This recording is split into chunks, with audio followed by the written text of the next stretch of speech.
Hi, everyone. My name is Paul Lazarony. I'm the Associate Dean of the Nazarian College of Business Economics at Cal State Northridge, and welcome to the workshop on the power of emotional intelligence. I'm so happy you're able to spend some time with us today. Emotional intelligence is, I'm sure some of you have heard about it before, but more of you probably heard about IQ, right? Your intelligent quotient. And believe it or not, your IQ only determines between 4 to 10% of your success in life. And so the rest of it is all based on something else. And I'm sure you've heard that life is 10% what happens to you and 90% how you react to it. Well, that 90% how you react to it is emotional intelligence. And that's what we're going to talk about today. So one of the things I'm going to do today to make this interactive is I want to hear from you. And so I want to know if you could tell me, text to the number below, how are you feeling today? And just let me know what it is, what emotion you're feeling, and we'll give you about 30 seconds to do that.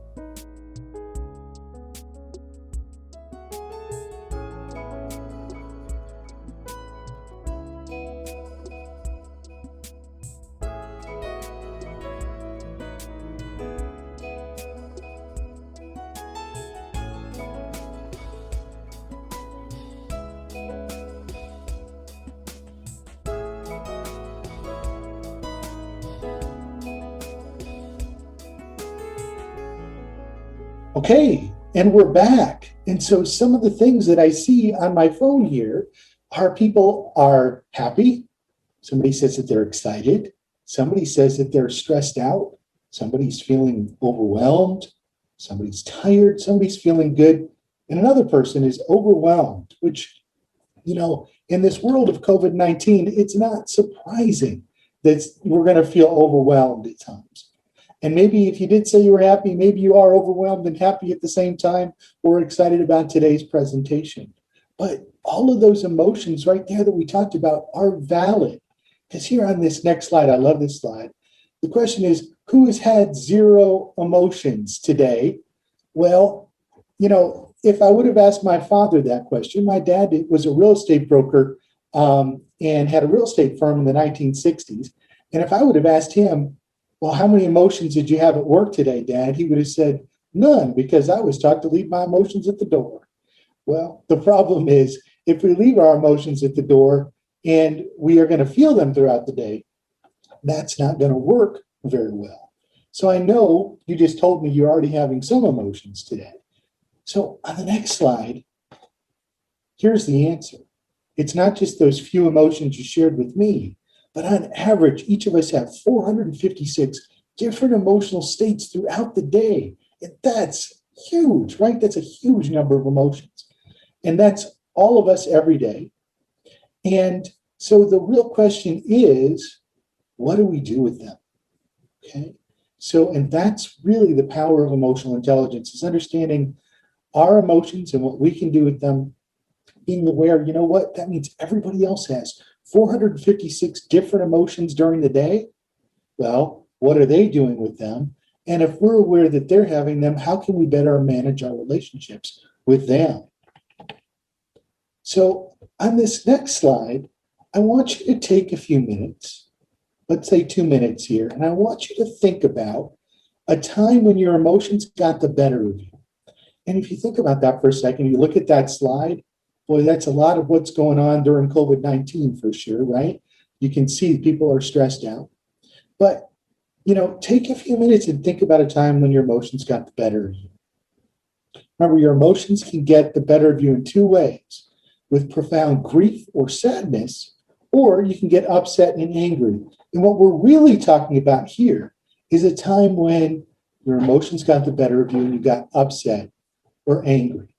So I'm going to give you 2 minutes to think about that, and we're going to come back.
And we're back. And so now think about when you were thinking about those stories where your emotions got the better of you, where you got upset, whether it was, somebody had, 20 items in the 10 item or less in the grocery store, or somebody cut you off when you were driving, to and from work. What emotions were coming up for you? Think about those for a second, because we're going to use those here in just a minute. Think about how you were feeling. And also think about the fact that when your emotions do get the better of you, you can feel it chemically building up in you. Like you can feel the water kind of moving up, right? The emotional energy moving up to the point where there's just a waterfall where it just goes right over and you can't control it anymore, right? Once it starts going over, if you start yelling at the guy who cut you off, right, you've lost it at that point and your emotions got the better of you. Okay. So what can we do with this information we have so far? Well, what we want to do is talk about when you're at your best, when you're feeling these different emotions. And what's on the screen right now are 4 different quadrants. And the 2 quadrants at the top, when you feel those emotions, they're high-level emotions. You feel them in a very strong way. And at the bottom, they're lower-level emotions, so they're not quite as high energy. On the right-hand side, those are ones that are positive, more positive connotations. And then the ones on the left are ones that are more negative. So if you could help me again and text your answers to the number below. Let me know if I say fearful, angry, intense, what quadrant do you think that belongs in? We'll give you 30 seconds to respond.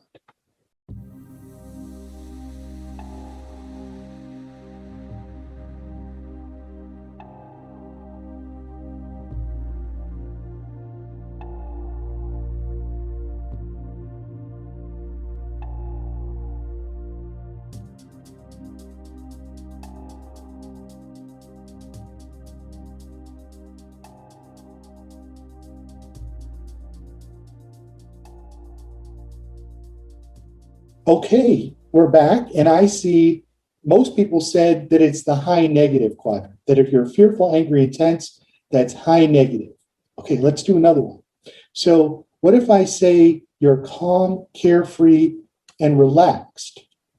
Which quadrant does that belong in? Okay, we're going to give you another 30 seconds. Go ahead and text your answers to the number below.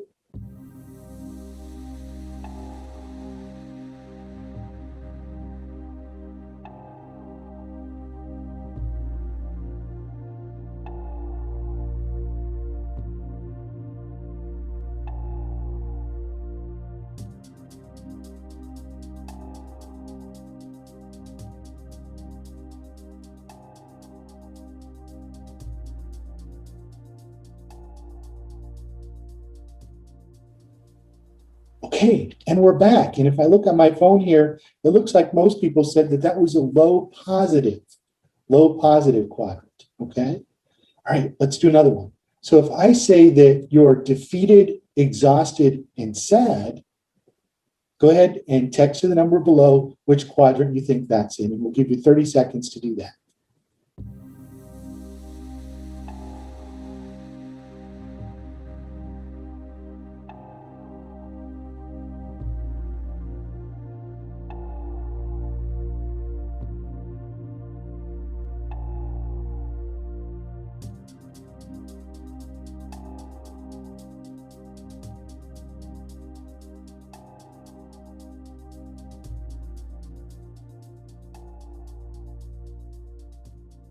Okay, and we're back. And again, it looks like most people said that it's the low negative quadrant, okay?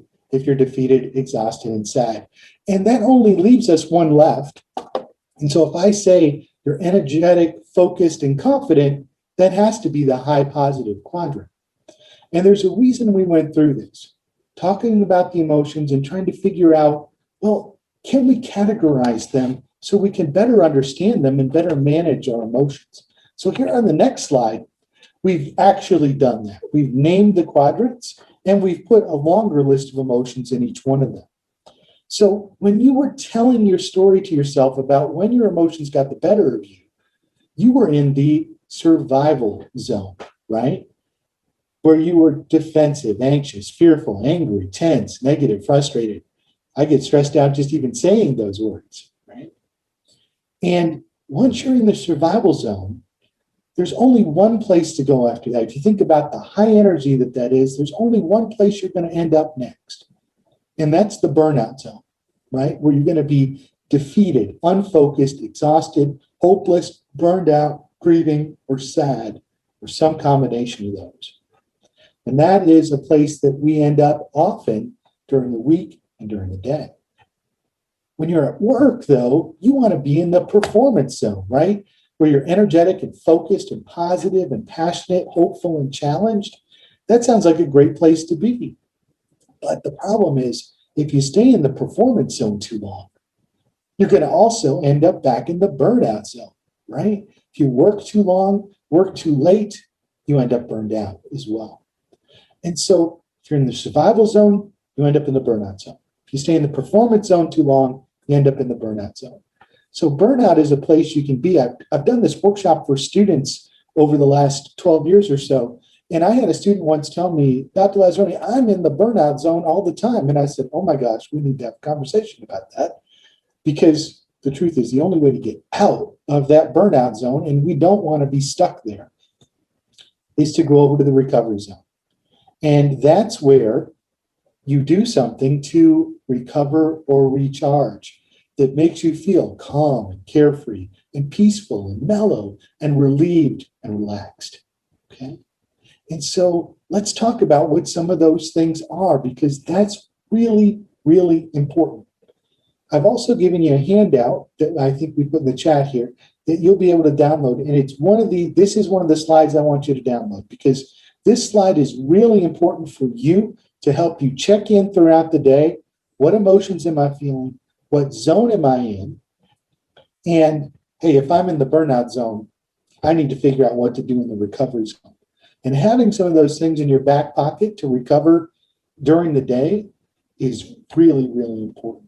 So I really encourage you to print this one out. When I first did this, I put it up on my wall, so it was there for me all the time to look at. So this is an important slide. Share it with friends, family, coworkers who you have good relationships with or want to build stronger relationships with. All right, so let's talk more about that recovery zone, because that's so important. It's so important. So what do you do to recover and recharge? So think about that for a few minutes. I'd like to give you a chance to also text me what some of the things are you do to recover or recharge on a day-to-day basis, on the weekends and the evenings. What do you do? So go ahead. We'll give you 1 minute to text me some of the things that you do to recover and recharge. Go ahead and text them to the number on your screen.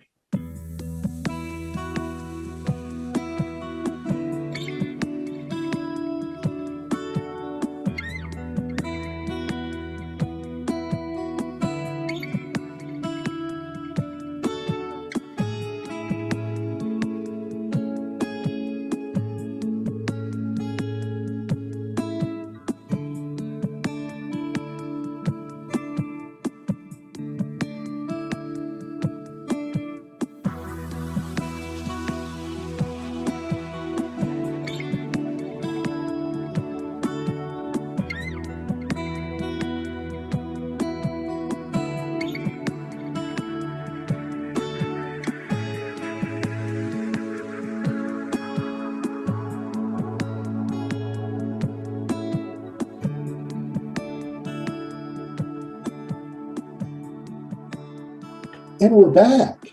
So looking at my phone here, some of the things that I see are people, they work out, people go and talk with their friends, they meditate.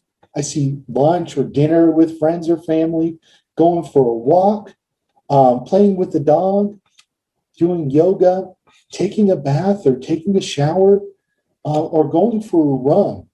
Those are all really, really good things that you can do to recharge.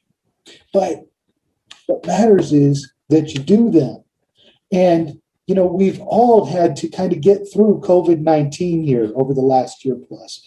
And during that time, we've all done things that maybe we normally didn't do to recover and recharge. And so these are really important. Again, this slide is important. But one of the things I did in my college for our retreat this past August was I had people who wanted to volunteer create one PowerPoint slide that showed all the things they do to recover and recharge and survive COVID-19. And here on the next slide is an example of what I made and shared with all of my colleagues. And so here you can see, this is how Paul is surviving COVID-19. You can see that I have two cats. I have Spencer and Stuart there right in the middle. I enjoy cooking. I enjoy reading mysteries. I like watching mysteries on TV and lots of different shows. And I've also, just since the last 6 months or so, started walking 3 miles every day. And I feel so much better because I was just too tired of being cooped up. And so, you might want to go ahead and create a slide or a board like this that kind of lists all the things you do to recharge and recover, and also put that up on your wall to remind you. And I know that many of us are weekend warriors where we say, okay, I can recharge or recover on the weekends, but really, we need to be able to do something every day. So my assistant and I, we have each other's back during the day.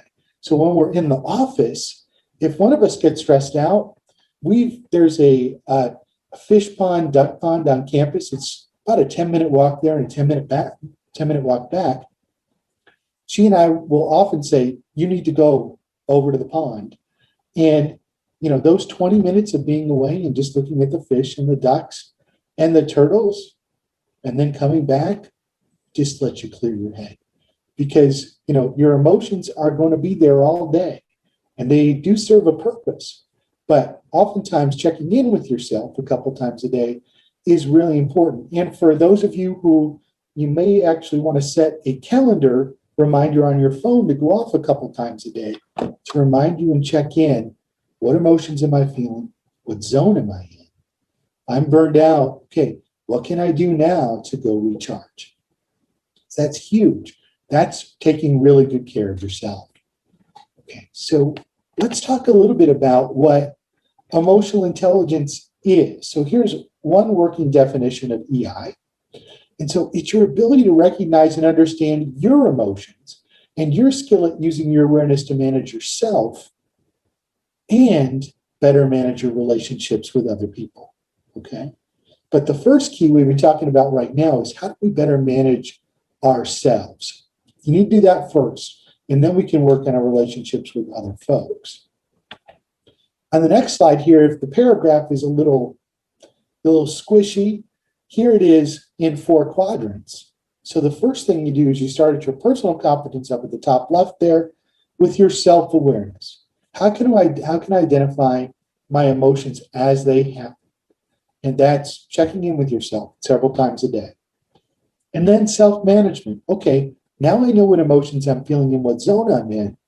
What can I do to make sure that I have a more positive outcome?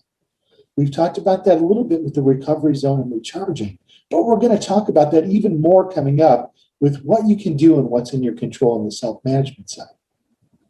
And then once you're able to better manage yourself, then you're aware, okay, other people are also going through all this every day with those 456 different emotional states. So that means, okay, let's say, for instance, I'm going to go ask a colleague of mine to work on a project with me. And I walk into her office and she's just hanging her head down. It's probably not the best time for me to ask her to work on this project. I'm probably going to check in with her and say, are you okay? Right? What's going on? Is there anything I can do to help? That's part of the social awareness is, can I accurately identify that other people are having emotions?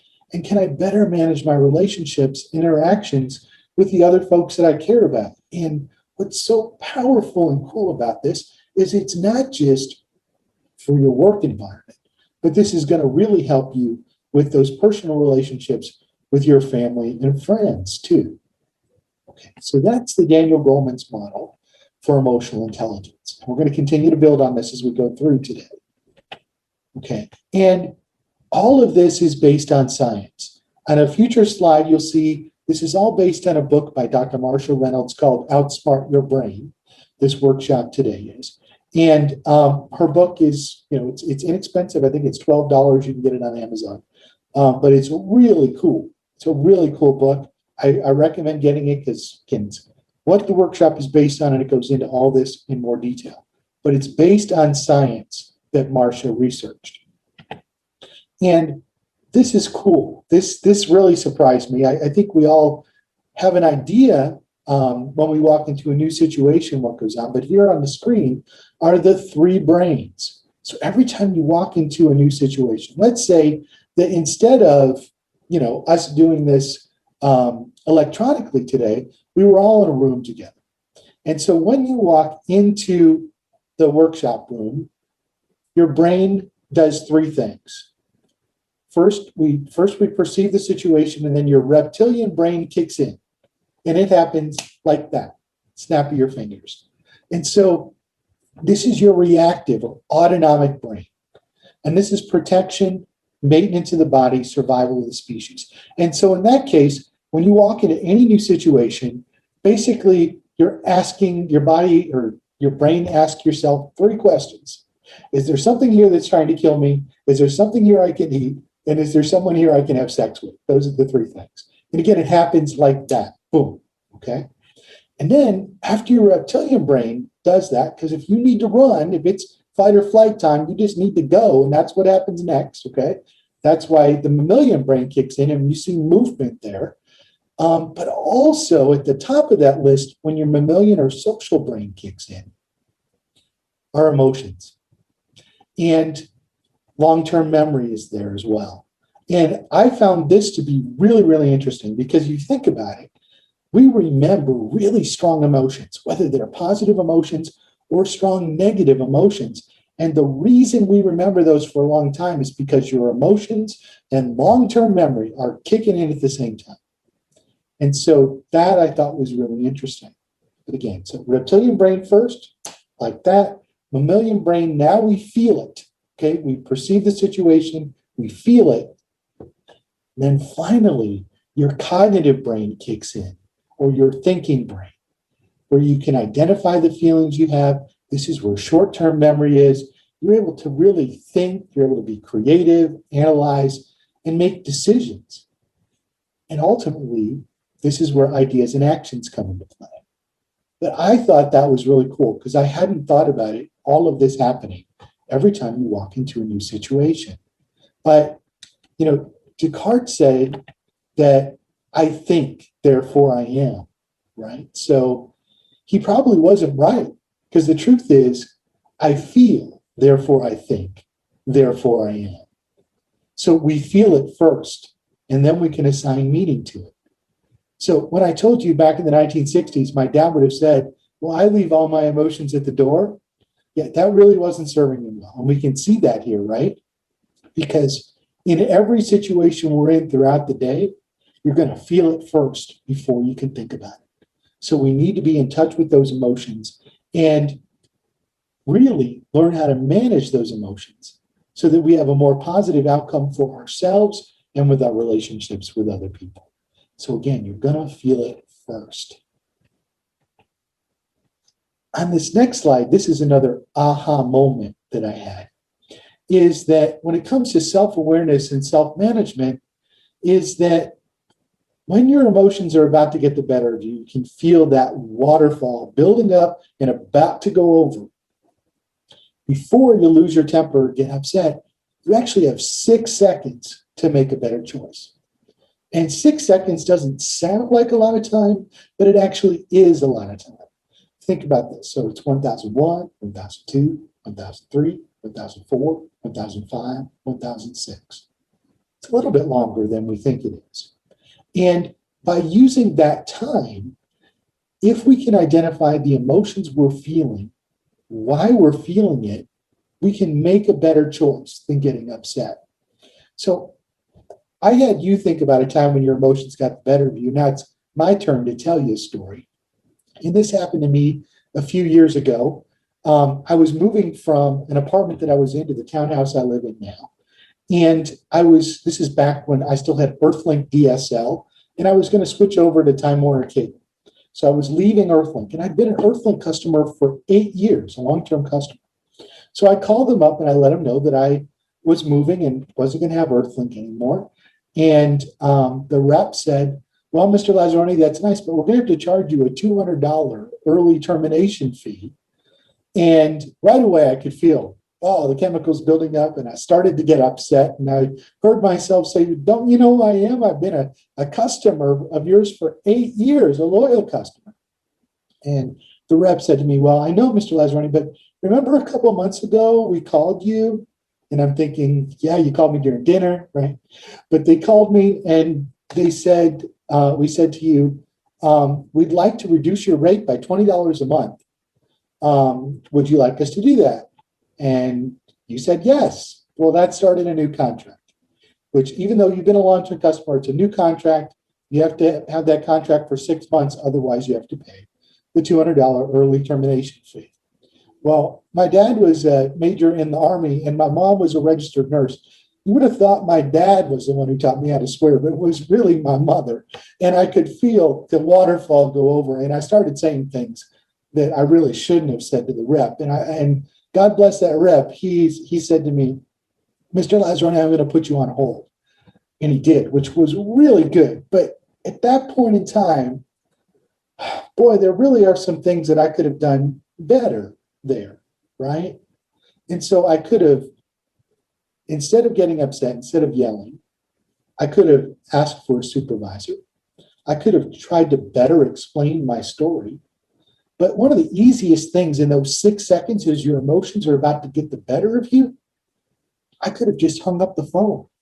Or if I'm, my siblings live in South Florida and they're all about maybe a mile from the beach. And so when I go to visit them and my emotions start to get the better of me with them, I just walk out and drive over to the beach and go for a walk. And that is a good choice. And especially at work, sometimes it's better to just walk away if you can, instead of losing your temper. Okay. And so here's the amazing thing about this story with Earthlink and moving over to Time Warner Cable. When the rep came back on the phone, it was actually the supervisor who came back on the phone, and the supervisor said, well, Mr. Lazarony, why is it that you want to leave Earthlink? And I said, well, I'm moving from this apartment to a townhouse, and I'm going to have Time Warner Cable. And he said, oh, Mr. Lazarony, we have a partnership with Time Warner Cable. Don't worry about it. We just port all of your Earthlink stuff over to Time Warner Cable. As you pay that bill, it just covers the Earthlink cost, no charge to you. And I was like, who, what, huh? Here I had gotten all upset when I didn't really need to. And so the reason I'm telling you that story is to kind of think about, okay, in those 6 seconds, if we can identify the emotions, right? I clearly was getting angry and frustrated, but I also felt disrespected. I felt that I wasn't being heard. And so those were definitely triggers for me. And that's the next thing we're going to talk about. But this is really key for self-awareness and self-management, knowing you have those 6 seconds. Okay. And again, doesn't seem like a long time, but 1001, 1002, 1003, 1004, 1005, 1006. It's a little bit longer than you think. And if it's enough time to identify the emotions and why you're feeling it, you make a better choice, all the better. Doesn't mean you aren't still going to lose your temper at times. It will happen.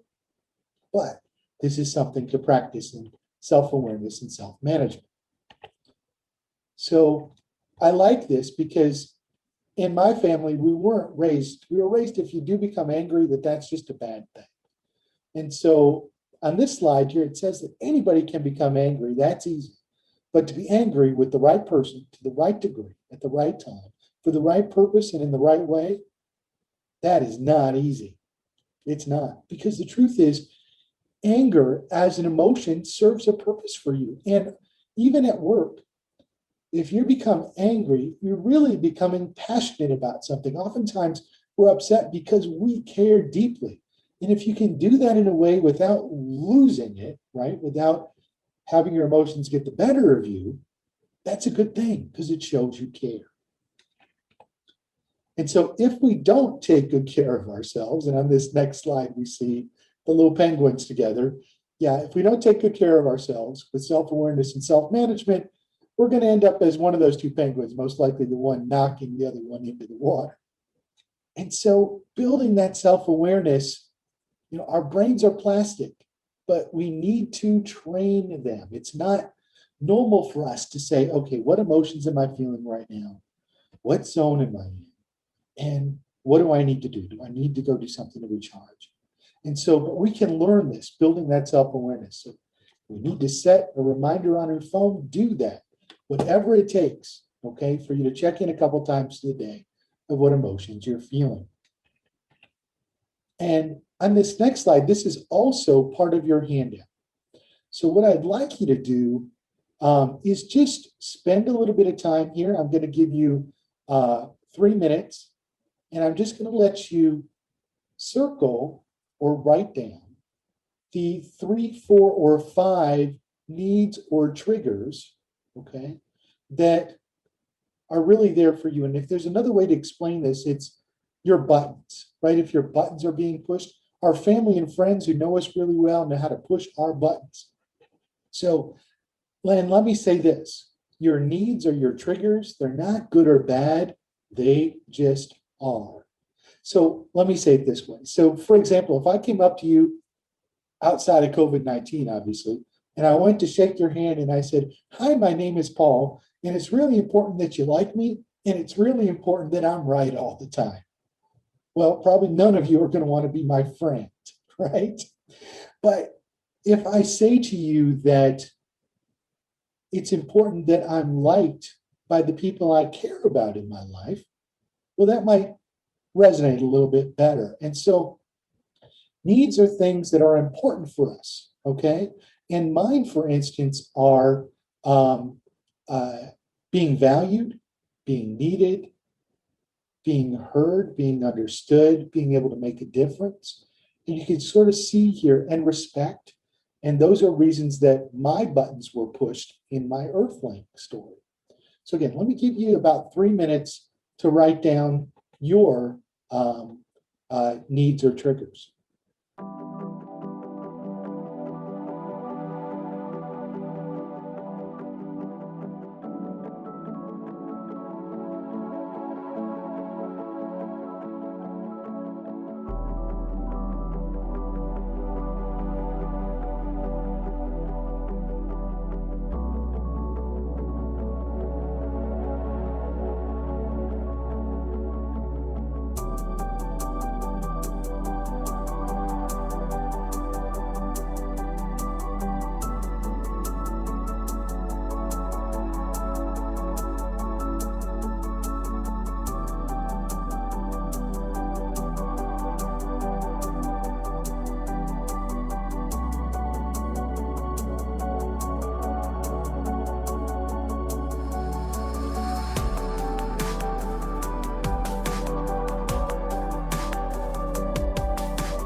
Okay, and we're back. So this was a really important exercise, right? These are important for you. And if there was another word that's not on this list, or you want to get out the thesaurus and find the right word, that's just fine. Because identifying your needs and triggers are so important. Again, these are the things where our buttons are pushed when they're not met. And for me, oftentimes respect comes up for me. Whether it was the Earthling story I told, or if somebody cuts me off on the freeway, I felt easily disrespected. And a quote that helped me in my 6 seconds, okay? Feel, what emotions am I feeling? I'm feeling disrespected. How can I let that go? Is a quote from our First Lady, former First Lady, Eleanor Roosevelt, who said, "Nobody can make you feel inferior without your consent." Let me say that one more time. Nobody can make you feel inferior without your consent. In other words, nobody has the power to take your respect or your self-respect away from you unless you give it to them. Okay? So we've talked about all the different emotions you can feel throughout the day and the 4 zones. We talked about your 6 seconds, and now we talked about the triggers. Okay? So on the next slide, we see the set C method, which is where I want you to tell your story, identify the emotion, look for the trigger, and what choice, or make a better choice. So here's what I'd like you to do. I'd like you to spend some time doing this for homework. If you can do this with a close friend or a family member or a colleague, tell your story about the time when your emotions got the better of you. Have those 2 printouts, the 4 quadrants and the triggers, ready to go. And then see if you can figure out what emotions were coming up for you when you're telling your story, what the triggers are behind it, what needs were not being met or what buttons were being pushed. And then what choice could you have made instead of losing your temper? And do that with somebody else too. Have them share their story, have them identify the emotions and look for the trigger as well, and see if you can make a better choice. Sharing this with the people that are important in your life is a huge step to building your own emotional intelligence, self-management, and your management and relationships with other people. So, like I said before, the brain is plastic. Emotions always serve a purpose. Doesn't mean you aren't still going to get upset, okay? It's going to happen, but you need to sort of lean into your discomfort to make those new connections in your brain, to check throughout the day, what emotions am I feeling? What zone am I in? Do I need to go do something to recharge or recover? What are those things you're going to do to recover every day and not just on the weekends? Because it really needs to be there every day. And then, manage those relationships with other people at work, your family, and friends. You're going to have better relationships if you and the other folks in your life start to build your emotional intelligence. And again, here's Daniel Goleman's model. If you want to see it again graphically, first we work on self-awareness, then self-management. What emotions am I feeling? How can I better manage myself? Then we're aware that other people are having these 456 different emotions throughout the day. How can I better manage my relationships with other people, knowing that and working with them so that things often come out in a positive outcome, regardless of the emotions that are involved. And so here are the closing challenges for you. So now that you know this, what will you do differently? So how will you build your self-awareness? What are you going to do to recharge? What are you going to do with those 6 seconds? And how will you use all of this to strengthen your relationships? So on your voyage here, the real voyage of discovery consists not in seeking of new landscapes, but in having new eyes. So I hope today I've helped you open your eyes to a new way of seeing how life can be.